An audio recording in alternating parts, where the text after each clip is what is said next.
എല്ലാവർക്കും നമസ്കാരം. ഇന്ന് നമ്മോടൊപ്പം ഒരു കുട്ടിയും കുട്ടിയുടെ ഫാമിലിയും ഇതാ ഇവിടെ വന്നിട്ടുണ്ട്. അപ്പം ആളുടെ പേര് സൂസൻ എന്നാണ്. എറണാകുളത്ത് നിന്നാണ് നമ്മുടെ സൂസൻ വരുന്നത്. അപ്പോൾ ആരാണ് സൂസൻ, അല്ലെങ്കിൽ എന്തൊക്കെയാണ് ഇവരെന്താണ് ഇവിടെ വന്നിരിക്കുന്നത് എന്നുള്ള കാര്യങ്ങളൊക്കെ ആയിട്ടാണ് ഇതാ ഞങ്ങൾ നിങ്ങളുടെ മുന്നിലേക്ക് എത്തിയിരിക്കുന്നത്. സൂസൻ നമ്മുടെ 2024 നീറ്റ് എൻട്രൻസ് എക്സാമിന് ഉയർന്ന സ്കോർ കരസ്ഥമാക്കിയ ഒരു മിടുക്കി കുട്ടി തന്നെയാണ് ഇതാ ഈ നിൽക്കുന്ന ആൾ. സോ പോയിട്ട് നല്ല സ്കോറൊക്കെ കരസ്ഥമാക്കി ഇതാ ഫാമിലിയും കൊണ്ട് ഒക്കെ തിരിച്ച് വന്നിരിക്കുകയാണ്. അപ്പോൾ എങ്ങനെയായിരുന്നു ഈ 2024 നീറ്റ് എൻട്രൻസ് എക്സാമിൽ സൂസൻ കരസ്ഥമാക്കി ഈ ഒരു നീറ്റിൻ്റെ സ്കോറിൻ്റെ എന്താ പറയുക, എങ്ങനെയാണ് ഈ അത്രയും നല്ല സ്കോർ കരസ്ഥമാക്കിയതെന്നും ഇപ്പോൾ 2025 പുതിയ അക്കാഡമിക് ഇയർ ഒക്കെ സ്റ്റാർട്ട് ചെയ്തു, ഒരു നീറ്റ് യാത്ര തുടങ്ങിയ വിദ്യാർത്ഥികൾ എല്ലാവരും തന്നെയാണ് നമ്മളെല്ലാവരും, അല്ലേ? നിങ്ങൾക്ക് അറിയാവുന്നതാണ്. അപ്പം നിങ്ങൾക്ക് ഇതൊരു തീർച്ചയായിട്ടും ഒരു എക്സ്പീരിയൻസ് തന്നെയാണ്. എങ്ങനെയാണ് ഇവർ ആ വഴികളിലൂടെ പോയത്, ഒരുപാട് പാരൻസും ഇത് കാണുന്നുണ്ടാവും. അപ്പം ആസ് എ ഒരു പാരൻ്റ് എന്നുള്ള നിലയിൽ എങ്ങനെയായിരുന്നു ഇവർ സൂസൻ്റെ കൂടെ സപ്പോർട്ടായിട്ട് നിന്നെന്ന് എന്നുള്ള കാര്യങ്ങളൊക്കെയാണ് നമ്മൾ ഇന്ന് ചോദിക്കാൻ പോകുന്നത്. So hi Susan. ഹായ്, എന്തുണ്ട് വിശേഷം? സുഖമായിട്ടിരിക്കുന്നു. അപ്പം 2024 നീറ്റ് എൻട്രൻസ് എക്സാം നല്ല അടിപൊളിയായിട്ട് ക്രാക്ക് ചെയ്ത് വന്നിരിക്കുകയാണ്, അല്ലേ? അപ്പം എന്ത് തോന്നുന്നു? ഭയങ്കര സന്തോഷമുണ്ട്. I am very proud of myself. ആണ്. ഓക്കെ. അപ്പം ഈ 2024 ഈ ഒരു ടൈമിൽ നിങ്ങൾ എൻട്രൻസിൻ്റെ ഒരു പ്രിപ്പറേഷനൊക്കെ സ്റ്റാർട്ട് ചെയ്ത സമയമായിരുന്നു. അതായത് ഇപ്പോഴത്തെ 2025 എൻട്രൻസ് പ്രിപ്പറേഷൻ സ്റ്റാർട്ട് ചെയ്ത ഒരു കുട്ടിയുടെ സമയം നിങ്ങൾക്ക് കഴിഞ്ഞ കൊല്ലം ഈ ടൈമിലുണ്ടായിരുന്നു. അപ്പം അത് വെച്ചതിന് ശേഷം ദാ ഇപ്പോൾ 1 ഇയർ ആ ഒരു കഷ്ടപ്പാടൊക്കെ കഴിഞ്ഞിട്ട് ഒരു ആഫ്റ്റർ 1 ഇയർ തിരിച്ചൊരു കമ്പാക്ക് വന്നിരിക്കുകയാണ്. അപ്പോൾ എന്ത് തോന്നുന്നു ആ ഒരു 1 ഇയറിൻ്റെ ഡിഫറൻസിൽ അന്ന് ഫസ്റ്റ് ഡേ നിങ്ങൾ ഇവിടെ വരുന്നതും അതിനുശേഷം ഇപ്പോൾ ഈ ഇത്രയും നല്ല സ്കോർ മേടിച്ച് ഇവിടെ എത്തിയിരിക്കുന്നതും തമ്മിലുള്ള ആ ഒരു ഡിഫറെൻറ്റ് ഫീലിംഗ് എന്താ തോന്നുന്നത്? അന്ന് ആദ്യമായിട്ട് ഇവിടെ വരുമ്പോൾ നല്ല പേടിയും ഭയങ്കര ഒരു അൺസർട്ടനിറ്റി ഒക്കെ ആയിരുന്നു. പക്ഷെ എന്നാൽ ഇന്നിപ്പോൾ ഇവിടെ വരുമ്പോൾ ഭയങ്കര കംഫർട്ടബിളും ഭയങ്കര തിരിച്ചൊരു വീട്ടിലേക്ക് വരുന്ന ഒരു ഫീൽ തന്നെയാണ് എനിക്കുള്ളത്. ഓക്കെ. ഫസ്റ്റ് ഡേ നമ്മൾ വന്നപ്പം കുറച്ച് ടെൻസ്ഡ് ആണ്, പേടിച്ച് ഒക്കെ ആയിരുന്നു. എന്നാൽ ഇപ്പോൾ ഭയങ്കര പ്രൗഡായിട്ടാണ് തിരിച്ചു വന്നിരിക്കുന്നത്, അല്ലേ? അപ്പം എങ്ങനെയായിരുന്നു ആ ഒരു ട്രാൻസിഷൻ ഇപ്പോൾ ഫീൽ ചെയ്ത്, ആ ഒരു കഷ്ടപ്പാടിൻ്റെ എന്താ പറയുക, എനിക്ക് നല്ലൊരു ഫലം കിട്ടി, എങ്ങനെയായിരുന്നു മോൾ ആ ഒരു കഷ്ടപ്പാടും കാര്യങ്ങളൊക്കെ മുന്നോട്ട് കൊണ്ടുപോയിക്കൊണ്ടിരുന്നത്? ലൈക്ക് പഠിക്കുമ്പോൾ നല്ല രീതിയിൽ തന്നെ ഇരുന്ന് പഠിക്കും, നല്ലോണം ഹാർഡ് വർക്ക് ചെയ്യും, പിന്നെ ക്വസ്റ്റ്യൻസ് ഒക്കെ ചെയ്യും, അങ്ങനെയൊക്കെയായിരുന്നു. പിന്നെ ഇമോഷണലി കുറേ ഇങ്ങനെ ഡിഫിക്കൽട്ടി ഉണ്ടാവുമ്പോൾ വീട്ടിൽ വിളിക്കും, കാര്യം പിന്നെ ഇവിടുത്തെ ഫാക്കൽറ്റിയോട് ഇങ്ങനെ സംസാരിക്കും. ഭയങ്കര മോട്ടിവേറ്റിംഗ് ആയിരുന്നു. അപ്പോൾ അങ്ങനെ കുറേ ഹെൽപ്പ് കിട്ടിയിട്ടുണ്ട്. ഒബ്വിയസ്ലി പാരൻസ് ത്രൂ ഔട്ട് മോളുടെ കൂടെ ഉണ്ടായിരുന്നു, അല്ലേ? അപ്പം അവരുടെ ഒരു സപ്പോർട്ട് മോൾക്ക് എത്രത്തോളം ഹെൽപ്ഫുള്ളായി, ആൻഡ് അവരെ ഇപ്പോൾ ഇത്രയും അടുത്ത് നിർത്തി ഇങ്ങനെ ഒരു പ്രൗഡ് മൊമെൻറ്റ് ഷെയർ ചെയ്യുമ്പോഴത്തേക്കും എങ്ങനെയായിരുന്നു അവരുടെ ഒരു സപ്പോർട്ട് ത്രൂ ഔട്ട് ആ ഒരു ലാസ്റ്റ് 1 ഇയർ? അതിനെക്കുറിച്ച് പറയുകയാണെങ്കിൽ എന്താ പറയാനുള്ളത്? അപ്പോൾ എൻ്റെ പേരൻസിൻ്റെ സപ്പോർട്ട് തന്നെയാണ് എൻ്റെ നമ്പർ 1 റീസൺ എനിക്ക് ഇവിടെ എത്താൻ പറ്റിയതിൻ്റെ കാരണം. പിന്നെ brilliant the faculty was very helpful. അവർ ഭയങ്കര സപ്പോർട്ടീവ് ആയിരുന്നു. എങ്ങനെ പഠിക്കണം, എന്ത് ചെയ്യണം, ഇങ്ങനത്തെ എക്സാമിന് എങ്ങനെ പ്രിപ്പയർ ചെയ്യണം എന്നൊക്കെ അവർ പറഞ്ഞു തന്നു. അപ്പോൾ ദാറ്റ് വാസ് വെരി ഹെൽപ്ഫുൾ. അങ്ങനെയൊക്കെയാണ് എനിക്കിവിടെ എത്താൻ കഴിഞ്ഞത്. എനിക്ക് അതിന് ഭയങ്കര സന്തോഷം, ഭയങ്കര നന്ദിയുമുണ്ട്. ഓക്കെ. ആൻഡ് നമ്മുടെ മോളുടെ മെയിൻ സപ്പോർട്ടായിട്ട് പാരൻസ് ഉണ്ടായിരുന്നു, ഇവിടുത്തെ ഫാക്കൽറ്റീസ് ഉണ്ടായിരുന്നു, കോർഡിനേറ്റേഴ്സ് ഉണ്ടായിരുന്നു, ഒരു വലിയൊരു ഗ്രൂപ്പ് തന്നെ മോളുടെ കൂടെ ഉണ്ടായിരുന്നു, അല്ലേ? അപ്പോൾ ഇതാ വന്നിരിക്കുകയാണ് മോളുടെ പാരൻസ്. അപ്പോൾ പാരൻസിനെ ഒന്ന് ഇൻട്രൊഡ്യൂസ് ചെയ്യാം. അപ്പയും അമ്മയും പേരെന്താണ്, അവരെന്തൊക്കെയാണ് ചെയ്യുന്നത് ഒന്ന് ഇൻട്രൊഡ്യൂസ് ചെയ്യാമോ?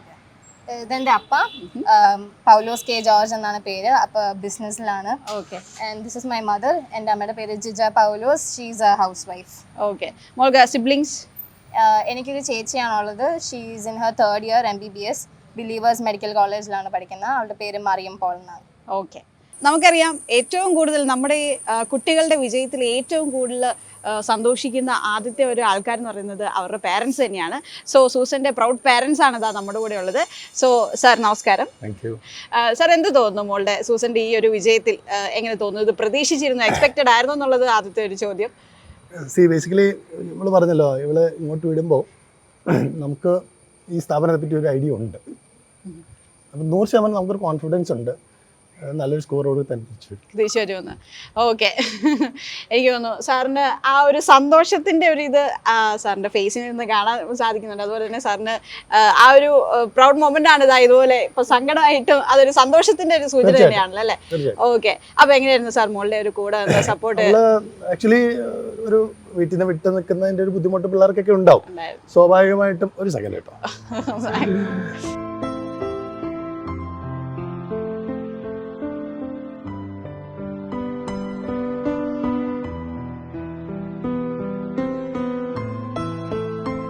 ഇത് മോൾക്കും ഒരു മൊമെൻ്റ് ആയിരിക്കണം കേട്ടോ. ഓക്കെ, ബിക്കോസ് ഇതാണ് മോളുടെ ഒരു ലൈഫിൻ്റെ ഒരു മെയിൻ ഇതിൻ്റെ കാര്യത്തിൽ. അപ്പോൾ എത്രത്തോളം ഇവർ കൂട്ട് നിന്നു എന്നുള്ളതിൻ്റെ ഒരു എന്താ പറയുക സൂചന തന്നെയാണ് സാറും മേഡവും ഇപ്പോൾ ഇത്ര ഇമോഷണലായിട്ട്. അപ്പോൾ ത്രൂ ഔട്ട് മോളുടെ ഈ ജേർണി സ്റ്റാർട്ട് ചെയ്തിട്ടേ ഉള്ളൂ. ഇനി MBBS എന്ന് പറയുന്ന ആ ഒരു ജേർണിയിൽ ത്രൂ ഔട്ട് ഈ ഒരു രണ്ട് പേരുടെയും കാര്യം മോള് ത്രൂ ഔട്ട് ആലോചിക്കണം. ഈ ഒരു സപ്പോർട്ട് തന്നെ ഇവരുടെ ഉണ്ടാവും. ഫൈനലായിട്ട് ആ ഒരു റിസൾട്ട് ഇവർക്ക് തിരിച്ചു കൊടുക്കണം. ഓക്കെ, അത് മോളുടെ റെസ്പോൺസിബിലിറ്റിയാണ്. ഓക്കെ സാർ പറയൂ. അപ്പോൾ ഇവിടെ വിടുമ്പോൾ നമുക്ക് സ്വാഭാവികമായിട്ട് ഒരു കോൺഫിഡൻസ് ഉണ്ട്. കാരണം ബ്രില്യൻറ്റിനെ പറ്റി നമ്മൾ ഒത്തിരി കേട്ടിട്ടുണ്ട്. എൻ്റെ മൂത്ത മോള് ആക്ച്വലി റിപ്പീറ്റ് ചെയ്യാതെ ഫസ്റ്റ് ഇയർ തന്നെ നമ്മൾ കയറി എക്സാം എഴുതി കയറിയതാണ്. അപ്പോൾ ആ സമയത്ത് നമ്മൾ അവളുടെ അഡ്മിഷൻ ടൈമിൽ ശരിക്കും പറഞ്ഞാൽ നിങ്ങളുടെ ഇവിടുത്തെ ഫാക്കൽറ്റീസിൻ്റെ വീഡിയോസും ഇൻഫർമേഷൻസും കളക്ട് ചെയ്തിട്ടാണ് നമ്മൾ അവളുടെ അഡ്മിഷൻ പ്രൊസീജിയേഴ്സ് തന്നെ ചെയ്തത് 3 years ബാക്ക്. അപ്പോൾ അതുകൊണ്ട് തന്നെ ഇവളുടെ സമയമായപ്പോൾ സ്വാഭാവികമായിട്ട് നമ്മൾ ഇവളെ ബ്രില്യൻറ്റിൽ തന്നെ വിടാം. അവൾക്കും സ്വന്തമായിട്ടൊരു തീരുമാനം ഉണ്ടായിരുന്നു. ഞങ്ങൾ കൂടാതെ തന്നെ ഇവൾക്ക് സ്വന്തമായിട്ട് ഡിസിഷൻ ഉണ്ടായിരുന്നു. ഞാൻ റിപ്പീറ്റ് ചെയ്യണം, എനിക്ക് ഗവൺമെൻറ് സീറ്റ് എടുക്കണം, അതും ട്രിവാൻഡ്രം മെഡിക്കൽ കോളേജിൽ പഠിക്കണം എന്നായിരുന്നു അവളുടെ ആഗ്രഹം. അപ്പോൾ അതിന് അവൾ തന്നെ ഒരു തീരുമാനം എടുത്ത് ബ്രില്യൻറ്റിൽ ഞാൻ പൊയ്ക്കോളാം, ഞാൻ നിന്നോളാം എന്നുള്ള ഒരു സ്വന്തം തീരുമാനത്തിലാണ് ആക്ച്വലി പറഞ്ഞ് ഇവിടെ വന്നത്. അപ്പോൾ ഞങ്ങൾ ബാക്കപ്പിലുണ്ട്, ഇല്ലയെന്നല്ല പറഞ്ഞത്. എന്നാലും അവളുടെ സ്വന്തമായിട്ടുള്ള ഒരു ആഗ്രഹവും തീരുമാനവും ഉണ്ടായിരുന്നു അതിനകത്ത്. ഈവൻ അവൾ നേരത്തെ തന്നെ ഈവൻ 10th സ്റ്റാൻഡേർഡിന് മുന്നേ തന്നെ she has planned for a medical examination. അപ്പോൾ അത് നേരത്തെ തന്നെ പറഞ്ഞിരുന്നു. അപ്പം നമ്മളും അതിന് പ്രിപ്പയർഡ് ആയിരുന്നു. പിന്നെ മൂത്തോള് നേരത്തെ പോയി, രണ്ടാമത്തോള് വന്നപ്പോൾ സ്വാഭാവികമായിട്ടും അവൾ ഇങ്ങോട്ട് പറഞ്ഞതുമാണ്, അവൾക്ക് ഇൻട്രസ്റ്റ് ഉള്ള ഫീൽഡുമാണ്. രണ്ടുപേരുടെ ആഗ്രഹം തന്നെ. അതെ, അങ്ങനെ തന്നെ നടന്നു. അതിൽ വന്നു. അപ്പോൾ ഇവിടെ വന്നു കഴിഞ്ഞാൽ സ്വാഭാവികമായിട്ടും നമ്മൾ ഇവിടെ കൊണ്ടുവന്ന് വിടുമ്പോൾ വീട്ടിൽ നിന്ന് പിള്ളേർ രണ്ടുപേരും പോകുന്നതിന് ബുദ്ധിമുട്ട് നമുക്കുണ്ട്. പിള്ളേർ അതെ, പിള്ളേർ ഇവിടെ വന്നു കഴിയുമ്പോൾ സ്വാഭാവികമായിട്ടും ഹോസ്റ്റലാണ്. ഇവർ ഇതുവരെ ഹോസ്റ്റലിൽ നിന്നുള്ള എക്സ്പീരിയൻസ് ഇല്ല. ഇവർ രാജഗിരി ക്രിസ്ത്യാനി സ്കൂളിലാണ് പഠിച്ചത്, കാക്കനാട്. അപ്പം ഇവർ വീട്ടിൽ നിന്ന് പോയി വന്നുള്ള എക്സ്പീരിയൻസ് ആണ്. രണ്ടുപേരും ഹോസ്റ്റലിലേക്ക് പോയിട്ടില്ല. അപ്പം ഹോസ്റ്റലിൽ ആദ്യമായിട്ട് വരുന്നതിൻ്റെ ഒരു ബുദ്ധിമുട്ട് സ്വാഭാവികമായിട്ടുണ്ടാവും. ബട്ട് സ്റ്റിൽ എൻ്റെ മകളാണെങ്കിലും വളരെ നല്ല രീതിയിൽ ആ ഹോസ്റ്റലിനെ അഡ്ജസ്റ്റ് ചെയ്ത് സിറ്റുവേഷൻസിനെ മാനേജ് ചെയ്ത് വളരെ ഭംഗിയായിട്ട് തന്നെ ഒരു വർഷം ഇവിടെ കവർ ചെയ്തു. ഈ ഒരു വർഷം കവർ ചെയ്തതിൽ എനിക്ക് ഏറ്റവും സന്തോഷമുള്ള കാര്യം ഇനീഷ്യൽ ടൈമിലുള്ള എക്സാംസിൽ കിട്ടുന്ന മാർക്കും ഓരോ വീക്ക് കഴിയുമ്പോൾ ഉള്ള മാർക്കുകളും സ്റ്റെപ്പ് ബൈ സ്റ്റെപ്പ് ഇൻക്രീസ് ചെയ്യുന്നത് നമുക്ക് കാണാം. ഇൻക്രീസ് ചെയ്യുന്നത് നമുക്ക് വീക്കിലി കാണാമായിരുന്നു. ലാസ്റ്റ് ടൈമൊക്കെ എത്തിയപ്പോഴത്തേക്കും നല്ല സ്കോറായി.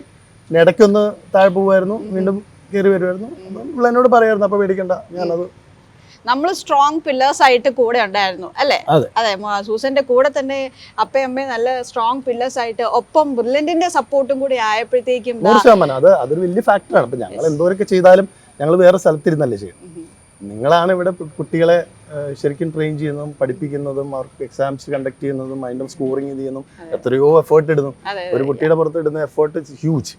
അപ്പൊ ആ റിസൾട്ട് ഡെഫിനറ്റ്ലി പിള്ളേർക്ക് കിട്ടുന്നുണ്ട്, കുട്ടികൾക്ക് 100% കിട്ടുന്നുണ്ട്. അത് എനിക്ക് നന്നായിട്ട് അറിയാം. എൻ്റെ മോളിൽ തന്നെ എനിക്കത് റിഫ്ലക്ട് ചെയ്യുന്നു. യെസ്, അപ്പം നിങ്ങൾക്ക് ഒരുപാട് പേരൻസ് ഇത് തീർച്ചയായിട്ടും കാണുന്നുണ്ടാവും. അപ്പം ഇത്തവണത്തെ ഈ 2025 നമ്മുടെ ബാച്ചിലെ സ്റ്റുഡൻസിൻ്റെ പേരൻസ് ഒക്കെ ഇത് കാണുന്നുണ്ടെങ്കിൽ ഞങ്ങളായിട്ടൊന്നും പറയുന്നില്ല, ഇതാ ഒരു എക്സ്പീരിയൻസ് പേരൻസ് തന്നെയാണ് ഇതാ നിങ്ങളുടെ മുന്നിലേക്ക് ഷെയർ ചെയ്തിരിക്കുന്നത്, അവരുടെ എക്സ്പീരിയൻസ്. അപ്പോൾ ഇത് തന്നെയാണ് ഞങ്ങൾക്കും പറയാനുള്ളത്. ഞങ്ങൾക്ക് കൂടുതലൊന്നും പറയാനില്ല, അതാ ഇവർ തന്നെയാണ് അതിന് എന്താ പറയുക കാര്യങ്ങളൊക്കെ നിങ്ങളുടെ അടുത്ത് പറഞ്ഞു കഴിഞ്ഞു. അപ്പം അതുകൊണ്ട് തന്നെ ഈ വർഷം അഡ്മിഷൻ എടുത്ത വിദ്യാർത്ഥികൾ ഒരു രീതിയിലും പേടിക്കേണ്ടതില്ല അല്ലേ? അല്ലേ മോളെ? യെസ്. സോ സൂസന്റെ ഫാദർ എക്സ്പീരിയൻസ് ഷെയർ ചെയ്തു. അപ്പം അതിനോടൊപ്പം തന്നെ അപ്പം സാറിന് ബിസിനസ് ആണെന്ന് പറഞ്ഞു. അപ്പം ബിസിനസ് എന്ന് പറയുമ്പോഴത്തേക്കും നമുക്ക് കുറച്ച് തിരക്കിട്ട ലൈഫും കാര്യങ്ങളൊക്കെയാണ്. അപ്പോൾ വീട്ടിൽ നിന്നൊന്ന് സാർ മാറി നിന്നാൽ എനിക്ക് തോന്നുന്നു അതിന് മുൻപേ ഉള്ള കാര്യങ്ങളും അല്ലെങ്കിൽ അത് കഴിഞ്ഞിട്ടുള്ള കാര്യങ്ങളെല്ലാം അമ്മ തന്നെയാണ് കൂടെ നിന്ന് ചെയ്തുകൊണ്ടിരിക്കുന്നത്. ഒരമ്മ മകൾക്ക് വേണ്ടിയിട്ട് എങ്ങനെയായിരിക്കും കാര്യങ്ങൾ അല്ലെങ്കിൽ കൂടെ നിന്ന് ചെയ്യുന്നത് എന്നുള്ളത് ഏറ്റവും കൂടുതൽ നമുക്ക് റിലേറ്റ് ചെയ്യാം. ഇപ്പോൾ എനിക്കത് റിലേറ്റ് ചെയ്യാൻ പറ്റുന്നൊരു ടൈമും കൂടെയാണ്. സോ ഒരു അമ്മ മകൾ തമ്മിലുള്ള ഒരു ബന്ധം എന്തൊക്കെയാണെന്നുള്ളത്. സോ എങ്ങനെയായിരുന്നു മാഡം ആ ഒരു എക്സ്പീരിയൻസ്? മോളെ പിന്നെ ഇവിടെ കൊണ്ടേ ചേർത്തു, അതിനുശേഷം നമ്മൾ പറഞ്ഞ പോലെ ഒരു 1 year കഴിഞ്ഞപ്പോഴത്തേക്കും ആളുടെ ഒരു എന്താ പറയുക ഇപ്പോഴത്തെ നമ്മുടെ സ്റ്റേജ് എന്ന് പറയുന്നത് ഇത്രയും വളരെ ഹാപ്പി ആയിട്ട് നിൽക്കുന്നൊരു സ്റ്റേജ് എങ്ങനെയായിരുന്നു ആ ഒരു ജേർണി? സൂസൻ ചെറിയ ക്ലാസ്സിൽ തന്നെ നന്നായിട്ട് പഠിക്കുന്ന ഒരു കുട്ടിയായിരുന്നു. ചെറിയ ക്ലാസ്സിൽ തന്നെ അവൾ പറഞ്ഞിരുന്നു അവൾ മെഡിസിനെ എടുക്കുന്നുള്ളൂ എന്ന് പറഞ്ഞിരുന്നു. പിന്നെ ഈ ബ്രില്യൻറ്റിലെ ഒരു വർഷം റിപ്പീറ്റ് ചെയ്യുക എന്നുള്ളതും അവളുടെ സ്വന്തം തീരുമാനം തന്നെയായിരുന്നു. അപ്പോൾ മൂത്തയാൾ റിപ്പീറ്റ് ചെയ്യാതെയാണ് അഡ്മിഷൻ എടുത്തത്. അപ്പോൾ ഇവളെന്താണേലും റിപ്പീറ്റ് ചെയ്താണ് അഡ്മിഷൻ എടുക്കണേ എന്ന് അവൾ പറഞ്ഞിരുന്നു. പിന്നെ എനിക്കൊരു വിശ്വാസം ഉണ്ടായിരുന്നു ഇവൾക്ക് നല്ലൊരു മാർക്ക് കിട്ടുമെന്ന്. കാരണം ചെറിയ ക്ലാസ്സിലൊക്കെ ഇവൾ എന്ത് വിചാരിക്കണോ അത് നേടിയെടുത്തിട്ടേ ഇവൾ അടങ്ങുള്ളൂ. അങ്ങനെ ഒരു വാശിയും കൂടി ഇവൾക്ക് ഉണ്ടായിരുന്നു. അപ്പോൾ എന്താണേലും ബ്രില്യൻറ്റിൽ വിട്ട് പിന്നെ തന്നെ ഞങ്ങൾ രണ്ടുപേരും തന്നെ ഉള്ളൂ എന്നുള്ളൊരു വിഷമം ഉണ്ടായിരുന്നു. എങ്കിൽ കൂടിയും ബ്രില്യൻറ്റിൽ വിട്ടപ്പോൾ എന്താണെങ്കിലും നല്ല മാർക്ക് കിട്ടുന്നൊരു തോന്നലുണ്ടായിരുന്നു. ആദ്യമൊക്കെ 400 സംതിങ് മാർക്ക് കിട്ടിക്കൊണ്ടിരുന്നത്. പിന്നെ ഗ്രാജുവലി ആണ് 500 600 ആയി വന്നത്. ഓക്കെ, അപ്പൊ അത് വീട്ടിൽ നിന്ന് ആദ്യമായിട്ടായിരുന്നു ആദ്യമായിട്ടായിരുന്നു മാറി നിന്നത്. ആദ്യത്തെ ഒരു ബുദ്ധിമുട്ട് ഒരു 2 ആഴ്ചത്തേക്ക് ഉണ്ടായിരുന്നു. അത് കഴിഞ്ഞപ്പോൾ പിന്നെ അവളത് ഓവർകം ചെയ്തു. ഇത് അതിന്റെ കൂടെ തന്നെ പോയി. ഇപ്പൊ ടുവേർഡ്സ് ദ എൻഡ് ഓഫ് നമ്മുടെ ഈ ഒരു 2024 ഒരു എൻട്രൻസ് എക്സാമിന്റെ ആ ഒരു അടുത്തോടെ വന്നപ്പോഴത്തേക്ക് ആളുടെ കോൺഫിഡൻസ് ഒക്കെ ഫോം വിളിച്ച് പറയാറുണ്ടായിരുന്നോ മാഡത്തിന്റെ അടുത്ത്? ഉണ്ടായിരുന്നു. അപ്പൊ എക്സാം ഭയങ്കര ടഫ് ആകുമ്പോൾ വളരെ വിഷമിച്ച് പറയുന്നു, എക്സാം ഭയങ്കര ടഫ് ആയിരുന്നു, നല്ല മാർക്ക് കിട്ടില്ല എന്ന് പറയുമായിരുന്നു അവള്. അത് കുഴപ്പമില്ല, പഠിച്ചാൽ മതി, തെറ്റിപ്പോയത് മനസ്സിലാക്കി പഠിച്ചാൽ മതി എന്നൊരു സപ്പോർട്ട് കൊടുക്കുമായിരുന്നു. അതുപോലെ തന്നെ ചേച്ചിയും ഒരുപാട് കാര്യങ്ങൾ സപ്പോർട്ടും കാര്യങ്ങളൊക്കെ ഈ സെയിം ഫീൽഡ് തന്നെ ആയതുകൊണ്ട് തീർച്ചയായിട്ടും കൊടുത്തിട്ടുണ്ടായി. അപ്പൊ ചേച്ചിയുടെ സപ്പോർട്ടൊക്കെ എങ്ങനെയായിരുന്നു കൊടുത്തിരുന്നത്? പറയാം, നന്നായിട്ട് ശ്രദ്ധിച്ച് മനസ്സിലാക്കി പഠിച്ചാൽ മതി, അപ്പം മാർക്ക് കിട്ടും, ബുദ്ധിമുട്ടുള്ളത് ചെയ്താലാണ് എളുപ്പമുള്ളത് ചെയ്യാൻ പറ്റുള്ളൂ എന്നൊക്കെ പറയുമായിരുന്നു. അപ്പം അങ്ങനെ നല്ലൊരു സപ്പോർട്ട് തന്നെയായിരുന്നു സൂസന്റെ അപ്പയും അമ്മയും അതുപോലെ തന്നെ ചേച്ചിയും ഇവർ 3 പേരും തന്നെ നൽകിയിരുന്നതും. അതുപോലെ തന്നെ മാഡത്തിന് എന്ത് തോന്നി ഇവിടുത്തെ ഒരു കോച്ചിങ് ഒക്കെ കാര്യങ്ങളൊക്കെ ആയിട്ട് മോൾക്ക് എങ്ങനെ മോളെ അത് ഡെവലപ്പ് ചെയ്തെടുത്തു, എങ്ങനെ ഈ ഫൈനലിലേക്ക് ഈ ഒരു ഇതിലേക്ക് എത്തിയെന്ന് മാഡത്തിന് തോന്നുന്നത്? അവൾക്ക് നല്ലൊരു സപ്പോർട്ടായിരുന്നു ഇവിടുന്ന് കിട്ടിക്കൊണ്ടിരുന്നത്. നല്ല കാര്യം ആണ്. ഹാപ്പി ആയിരുന്നു അതില്? ഹാപ്പി ആയിരുന്നു. ഓക്കെ. അപ്പൊ സൂസൻ, ഇപ്പം നമ്മുടെ ഈ ഒരു മൊമെന്റ് എന്ന് പറയുന്നത് ഒരു സ്പെഷ്യൽ മൊമെന്റ് തന്നെയാണ് അല്ലെ, മോളുടെ പാരന്റ്സും ഒക്കെ ആയിട്ട് അല്ലെ? അപ്പോൾ ഇങ്ങനെ നിൽക്കുമ്പോഴത്തേക്കും 2025 എൻട്രൻസ് എക്സാമിന് വേണ്ടി പ്രിപ്പയർ ചെയ്യുന്ന വിദ്യാർത്ഥികളുടെ അടുത്ത് മോളുടെ ഒരു എക്സ്പീരിയൻസ് വെച്ച് എന്താണ് പറയാനുള്ളത്? ഓക്കെ, അടുത്ത വർഷം നീറ്റ് എഴുതാൻ പോകുന്ന പിള്ളേരുടെ അടുത്ത് മെയിനായിട്ട് എനിക്ക് പറയേണ്ടത്, നിങ്ങൾ അധികം ടെൻഷനൊന്നും ആവണ്ട, നിങ്ങൾ ടെൻഷൻ അടിക്കണ്ട, പേടിക്കണ്ട. നിങ്ങളൊരു പോസിറ്റീവ് മൈൻഡോടെ തന്നെ ഫ്രണ്ടിലോട്ട് പോവുക. നിങ്ങൾക്ക് പറ്റുന്ന പോലെയൊക്കെ പഠിക്കുക. ഫിസിക്സ് ആയാലും ന്യൂമറിക്കൽസ് ഒക്കെ ചെയ്യുക, കെമിസ്ട്രി ആയാലും ഓർഗാനിക് നന്നായിട്ട് പഠിക്കുക, ബയോളജി ടെക്സ്റ്റ് വീണ്ടും വീണ്ടും വായിക്കുക. അങ്ങനെയൊക്കെ നിങ്ങൾക്ക് പറ്റുന്ന പോലെയൊക്കെ ചെയ്ത് പ്രാക്ടീസ് ചെയ്തുകൊണ്ട് തന്നെ പോവുക. റിവിഷൻ നന്നായിട്ട് ചെയ്യുക. ലാസ്റ്റ് ഒരു പീരീഡ് ആകുമ്പോൾ നന്നായിട്ട് റിവൈസ് ചെയ്യുക. 1, 2, 3 തവണയൊക്കെ റിവൈസ് ചെയ്തിട്ട് നന്നായിട്ട് എഴുതുക. All the best. Okay. So Susan ഇവിടെ വരെ എത്തിയിരിക്കുകയാണ്. ഇനിയും മുന്നോട്ട് ഒരു വലിയൊരു ജേർണി തന്നെ ഉണ്ട്. അപ്പോൾ ഇതുവരെ ഉണ്ടായിരുന്ന പോലെ തന്നെ മോളുടെ പാരൻസിൻ്റെയും ഞങ്ങളുടെ എല്ലാവരുടെയും പ്രാർത്ഥനയും സപ്പോർട്ടും എല്ലാം കൂടെ ഉണ്ടാകും. സോ എനിക്ക് തോന്നുന്നു അപ്പയ്ക്കും അമ്മയ്ക്കും നല്ലൊരു ഉമ്മ കൊടുക്കാം. കാര്യം ഈ ഒരു ടൈമിൽ നിങ്ങളിത് മോളിത് തികച്ചും ഒരു എന്താ പറയുക, അവരിത് ഡിസേർവിങ് അല്ല, ആക്ച്വലി നമ്മുടെ നമ്മൾ കൊടുക്കേണ്ട ഒരു ഇതാണ്. പക്ഷെ ഇത്രയും കൊടുത്താൽ പോരാ. ബട്ട് ഒരു ടോക്കൺ ഓഫ് ലവ് എന്നുള്ള രീതിയിൽ അപ്പയ്ക്കും അമ്മയ്ക്കും നല്ലൊരു ഉമ്മ കൊടുക്കാവോ?